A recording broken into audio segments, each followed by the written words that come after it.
అనకాపల్లి జిల్లా రాజయ్యపేటలో తీవ్ర ఉద్రిక్తత చోటు చేసుకుంది. బల్క్ డ్రగ్ పార్ట్ వద్దంటూ స్థానికులు నినాదాలు చేస్తూ హోంమంత్రి అనిత కాన్వాయ్ను అడ్డుకున్నారు. స్థానికులకు పోలీసులు నచ్చచెబుతున్నా వినిపించుకోలేదు. తమకు బల్క్ డ్రగ్ పార్క్ వద్దంటూ పెద్ద ఎత్తున నినాదాలు చేశారు. అయితే 10 మంది మత్స్యకారుల కమిటీని సీఎం చంద్రబాబు పవన్ దగ్గరికి తీసుకెళ్తానని హోంమంత్రి అనిత చెబుతున్నప్పటికీ ఖచ్చితమైన హామీ ఇవ్వాలని మత్స్యకారులు పట్టుబడ్డారు.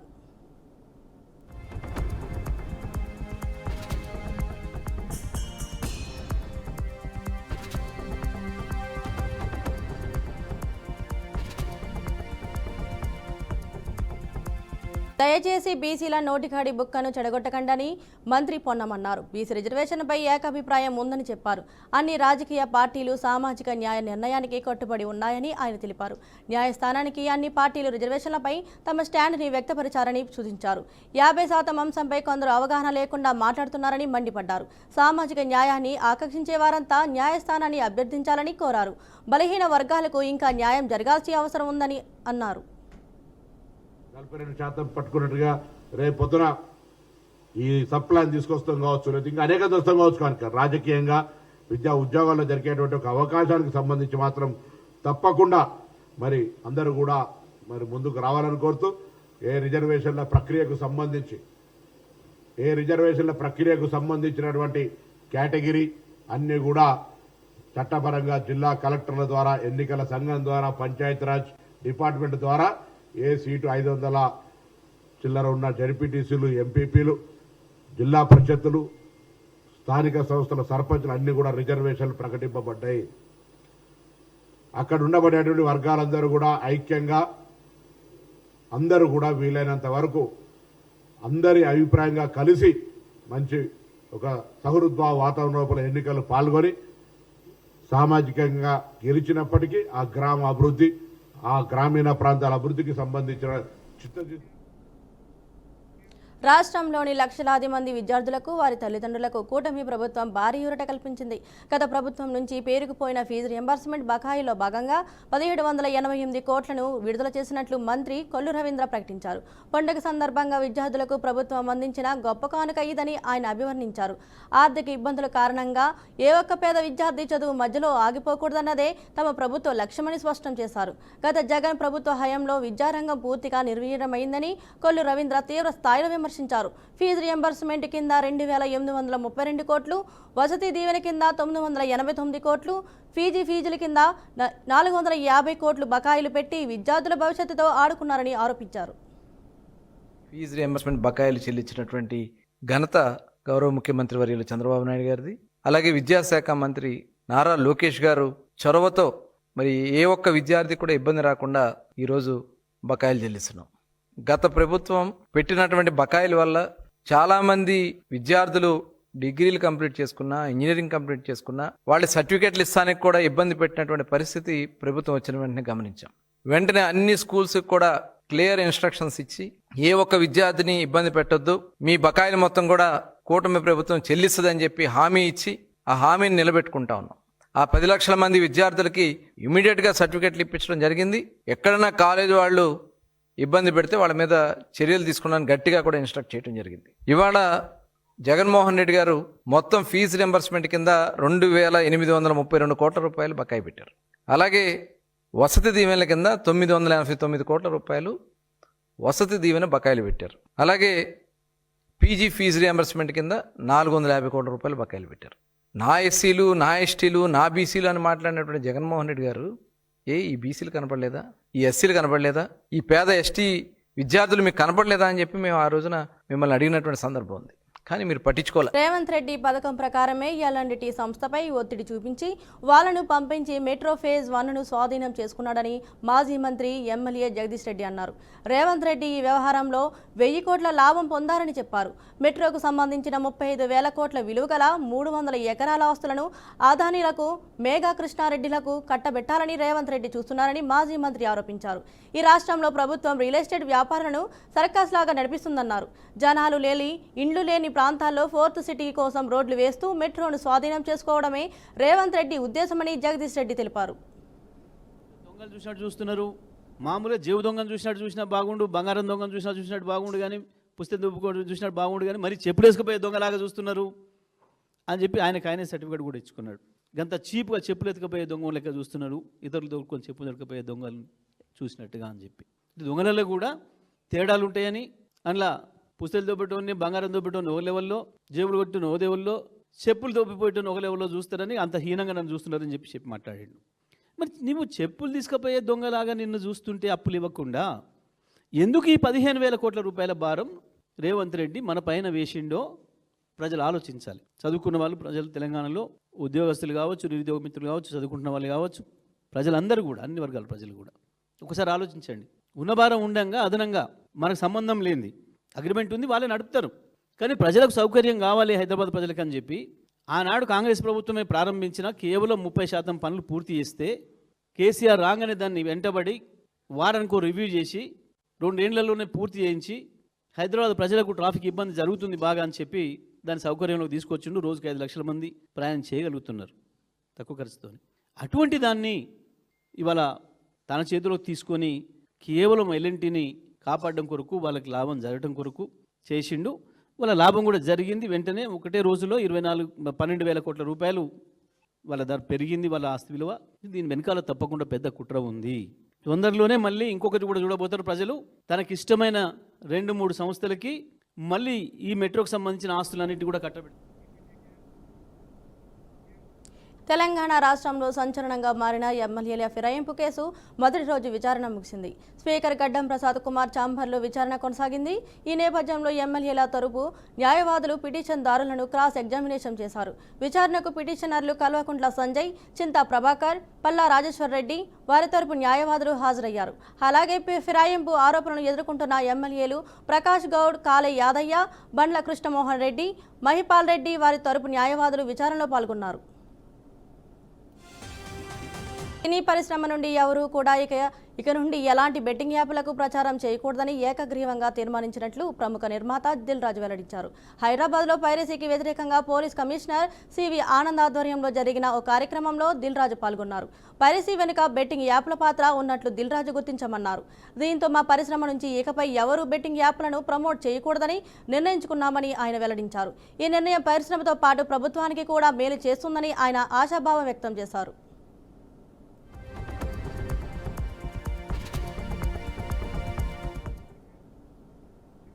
తెలుగు సినీ పరిశ్రమ కీలక నిర్ణయం తీసుకుంది. ఇకపై ఎలాంటి బెట్టింగ్ యాప్లకు ప్రచారం కల్పించరాదని ఏకగ్రీవంగా తీర్మానించినట్టు ప్రముఖ నిర్మాత దిల్ రాజు వెల్లడించారు. సినిమా పైరసీ ముఠాలకు బెట్టింగ్ యాప్లకు మధ్య సంబంధాలు బయటపడడంతోనే ఈ నిర్ణయం తీసుకున్నట్లు ఆయన స్పష్టం చేశారు.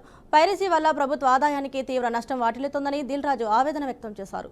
సినిమా పరిశ్రమ ద్వారా ప్రభుత్వానికి 18% జీఎస్టీ వస్తుందన్నారు. కానీ పైరసీ వల్ల ఆదాయానికి భారీగా గండిపడుతుంది. పైరసీ పెరిగే కొద్దీ నేరాలు కూడా పెరుగుతాయని ఆయన అన్నారు. 1 month బ్యాక్ ఇండస్ట్రీ నుంచి అందరినీ పిలిచి వాళ్ళు ఎక్స్ప్లెయిన్ చేయడం జరిగింది ఎక్కడ ఎలా జరుగుతుందని.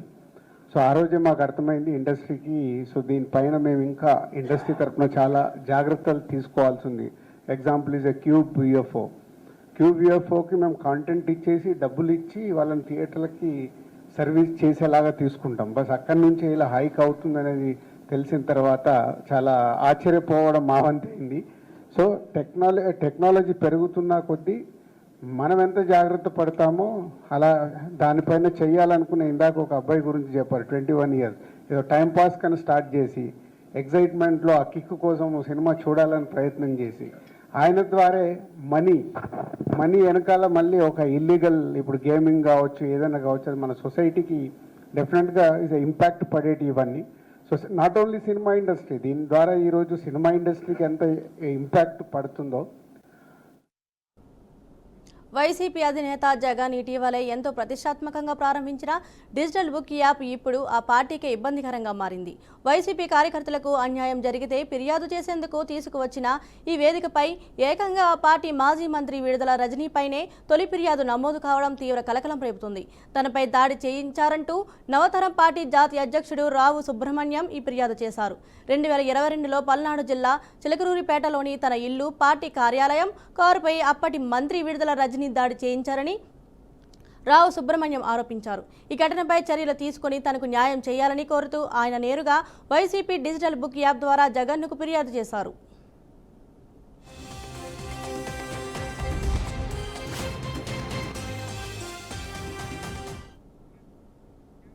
రాష్ట్రంలో స్థానిక ఎన్నికలకు నగారా మోగింది. ఈ మేరకు రాష్ట్ర ఎన్నికల సంఘం ఇవాళ ఎన్నికల షెడ్యూల్ విడుదల చేసింది.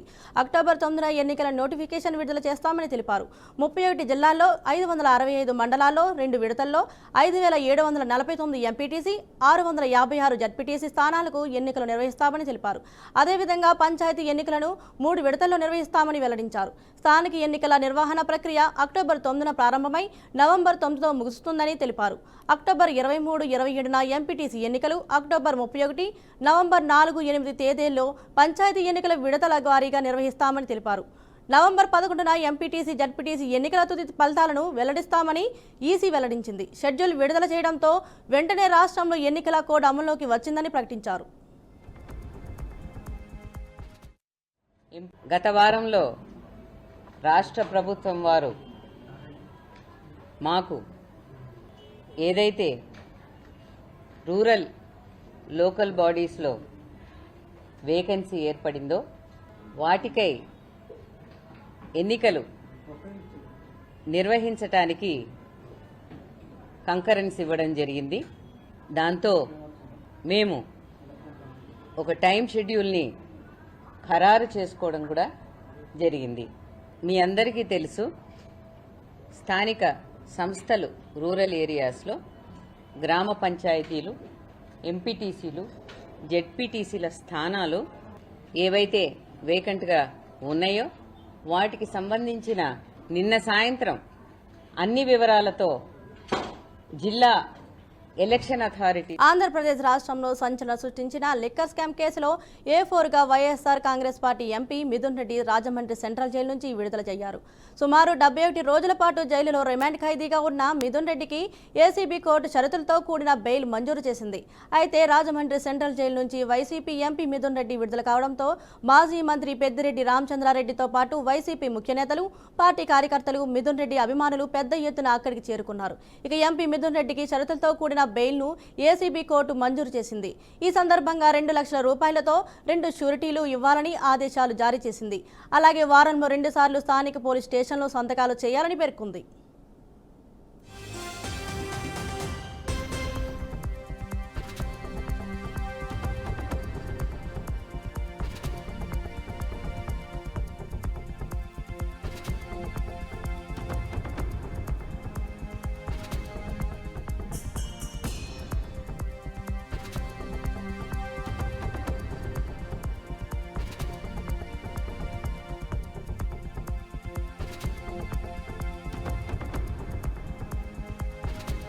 అంబేద్కర్ కోనసీమ జిల్లాలోని అంతర్వేది బీచ్లో సముద్రం వెనక్కి వెళ్లి ముందుకు రావడంతో కలకలం రేపుతుంది. సముద్రం సాధారణం కంటే 500 మీటర్లు లోపలికి వెళ్లడంతో స్థానికులలో భయాందోళనలు నెలకొన్నాయి. ఇది సునామీకి సంకేతమంటూ అక్కడి జనం ఆందోళన వ్యక్తం చేస్తున్నారు. సముద్రం వెనక్కి వెళ్లడంతో అంతర్వేది బీచ్లో పేరుకుపోయిన ఒండ్రుమట్టి బయటపడంతో పర్యాటకులు, భక్తులు ఇబ్బందులు పడుతున్నారు. సోమవారం మధ్యాహ్నం సమయానికి అంతర్వేది బీచ్ వద్ద సముద్రం ముందుకు వచ్చింది. సముద్ర కెరటాలు లైట్ హౌస్కు తాకునున్నాయి. సముద్రపు ఆటుపోట్ల కారణంగా ఇలా జరుగుతుందా లేదా మరేదైనా కారణమా అనేది తెలియాల్సి ఉంది. బంగాళాఖాతంలోని గోదావరి, వశిష్ఠ నది కలిసే ప్రదేశంలో ఉన్న ఒక అద్భుతమైన ప్రదేశం అంతర్వేది. ఇది పుణ్యక్షేత్రంగా, పిక్నిక్ స్పాట్గా ప్రసిద్ధి చెందింది. ఇక్కడ ప్రసిద్ధ శ్రీ లక్ష్మీ నరసింహస్వామి ఆలయం కూడా ఉంది.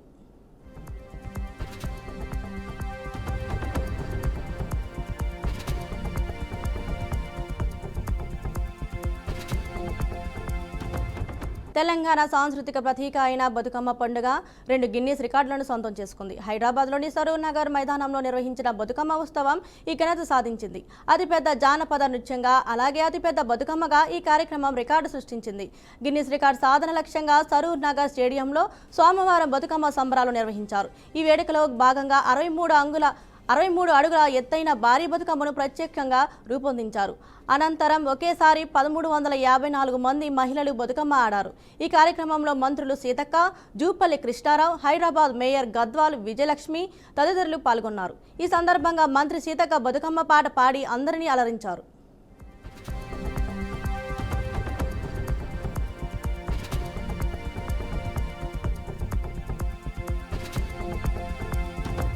కాంగ్రెస్ పార్టీ అగ్రనేత లోక్సభలో ప్రతిపక్ష నాయకుడు రాహుల్ గాంధీని హత్య చేస్తారంటూ ఓ టీవీ డిబేట్లో బహిరంగంగా బెదిరించడం దేశ రాజకీయాల్లో తీవ్ర కలకలం రేపింది. అయితే రాహుల్ గాంధీని ఛాతీలో కాల్చి చంపుతామని ఏబీవీపీ మాజీ నేత ఫ్రెండ్ మహదేవ్ చేసిన వ్యాఖ్యలపై కాంగ్రెస్ పార్టీ తీవ్రంగా స్పందించింది. ఈ ఘటనపై తక్షణమే చర్యలు తీసుకోవాలని డిమాండ్ చేస్తూ కాంగ్రెస్ ప్రధాన కార్యదర్శి కేసీ వేణుగోపాల్ కేంద్ర హోంశాఖ మంత్రి అమిత్ షాకు లేఖ రాశారు. ఫ్రెండ్ మహదేవ్ ప్రస్తుతం బీజేపీ అధికార ప్రతినిధిగా ఉన్నారని వేణుగోపాల్ తన లేఖలో ఆరోపించారు. ఉద్దేశపూర్వకంగా చేసిన ఈ వ్యాఖ్యలు లోక్సభ ప్రతిపక్ష నేతకు ఇచ్చిన అత్యంత భయంకరమైన దారుణమైన బెదిరింపులన్నారు. అధికార పార్టీకి చెందిన అధికార ప్రతినిధి ఇలాంటి వ్యాఖ్యలు చేయడం రాహుల్ గాంధీ ప్రాణాలకు ముప్పు కలిగించడమే కాకుండా రాజ్యాంగాన్ని శాంతి భద్రతలను కూడా బలహీనపరుస్తుందని వేణుగోపాల్ ఆందోళన వ్యక్తం చేశారు.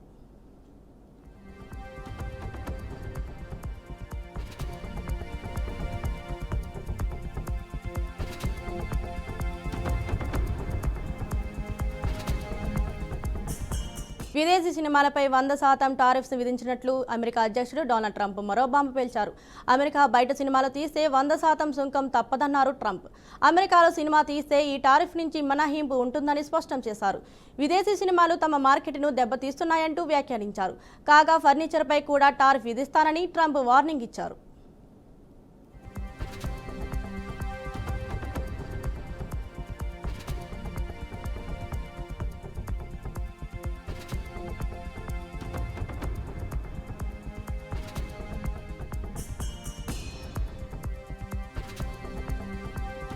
రెండు గంటల పాటు సాగే కష్టతరమైన ప్రయాణాన్ని కేవలం 2 నిమిషాలకు కుదించడం సాధ్యమేనా?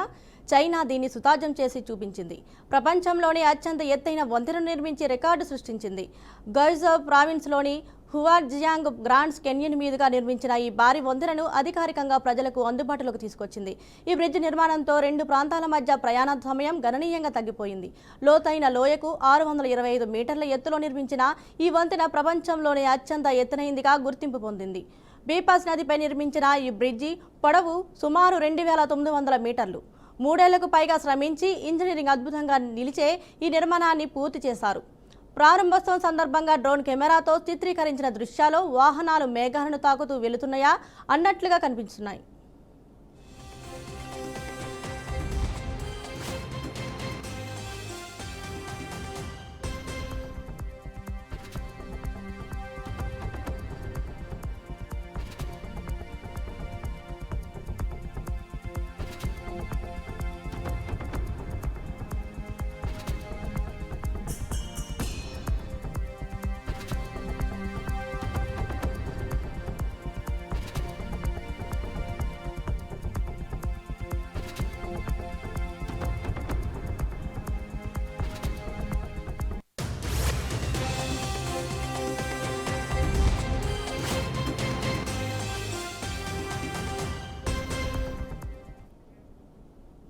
ఇవి ఇప్పటివరకు ఉన్న బులెటిన్ అప్డేట్స్. చూస్తూనే BRK న్యూస్ తెలుగు సత్తా.